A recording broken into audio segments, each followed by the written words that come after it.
Assalamualaikum warahmatullahi wabarakatuh. Halo semua, perkenalkan nama saya Apriola Ningsi.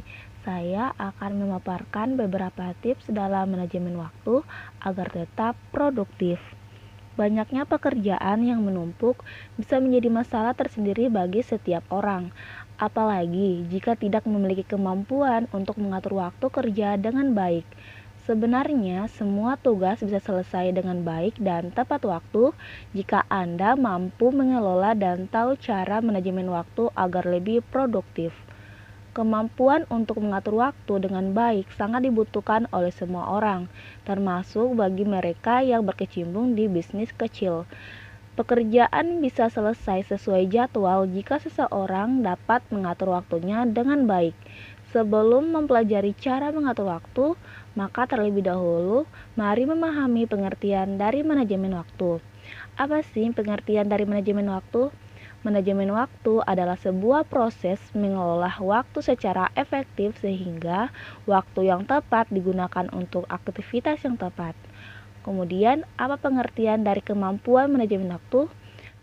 Kemampuan manajemen waktu adalah suatu kemampuan untuk merencanakan dan mengkontrol cara seseorang mengolah jam-jam hidupnya setiap hari secara efektif untuk mencapai tujuan mereka. Lalu, bagaimana agar kegiatan Anda lebih teratur, rapi, produktif, dan mampu mencapai tujuan yang diharapkan? Maka, simaklah tips-tips berikut ini. Pertama, tetapkan tujuan Anda. Pastikan Anda tahu apa yang ingin Anda capai, aktivitas-aktivitas apa saja yang mendukung pencapaian tersebut, baik jangka panjang maupun jangka pendek. Kegiatan Anda sehari-hari harus fokus pada tujuan Anda. Abaikan segala aktivitas lainnya yang sama sekali tidak berhubungan atau tidak mendukung tujuan Anda. Yang kedua, lihat hal apa saja yang bisa membuang waktu. Seringkali kita tidak sadar bahwa kita melakukan hal-hal tidak penting yang malah membuat waktu berharga terbuang percuma. Tips yang ketiga, implementasikan rencana manajemen waktu. Pertama-tama, Anda harus menentukan tujuan-tujuan yang ingin Anda capai dalam periode tertentu. Kemudian, buat daftar rencana hal-hal yang perlu dilakukan setiap hari untuk mencapai tujuan tersebut. Kedua, bedakan antara hal-hal yang mendesak dan hal-hal yang prioritas. Lakukan dulu pekerjaan yang mendesak sehingga Anda tidak ketinggalan.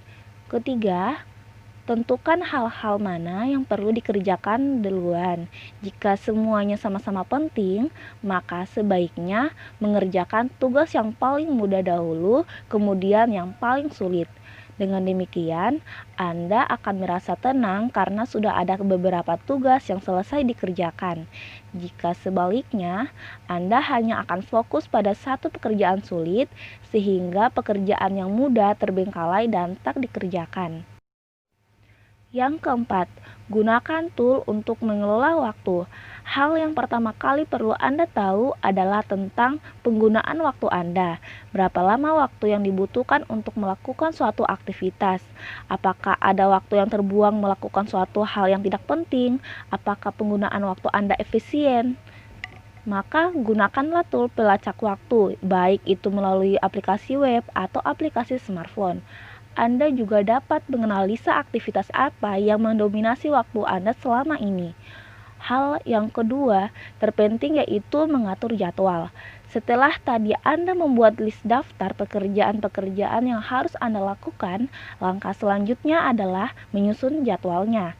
Kapan mengerjakan, berapa lama waktu yang digunakan untuk mengerjakan hal-hal tersebut.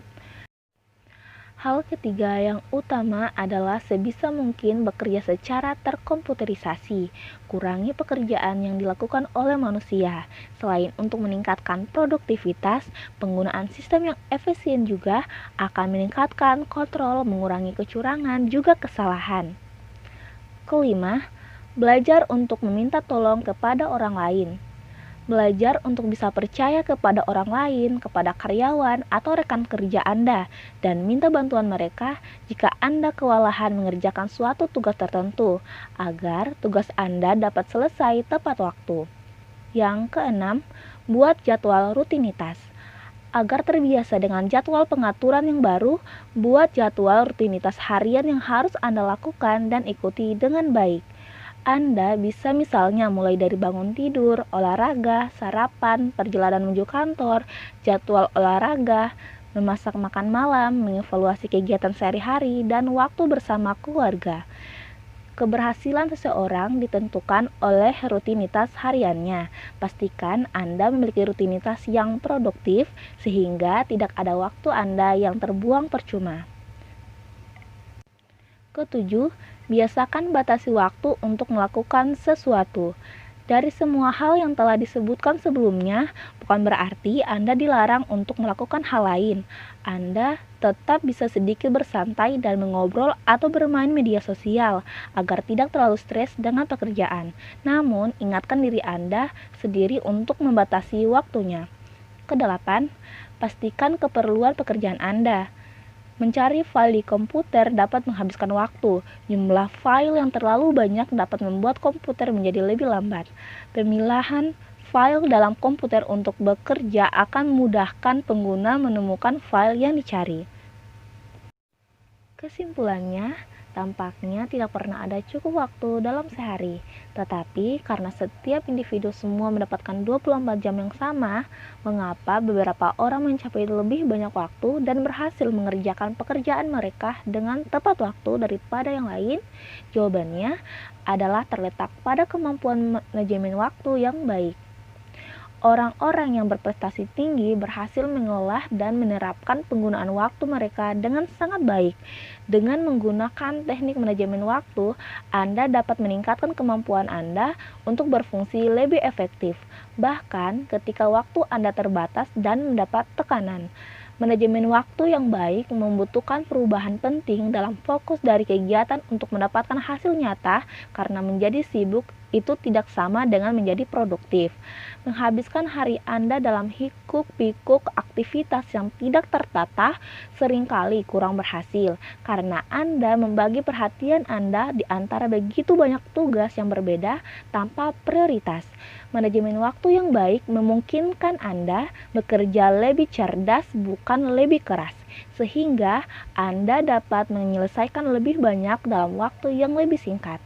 Baiklah, sekian dari penjelasan saya. Semoga ini membantu Anda dan kita semua. Sekian dan terima kasih.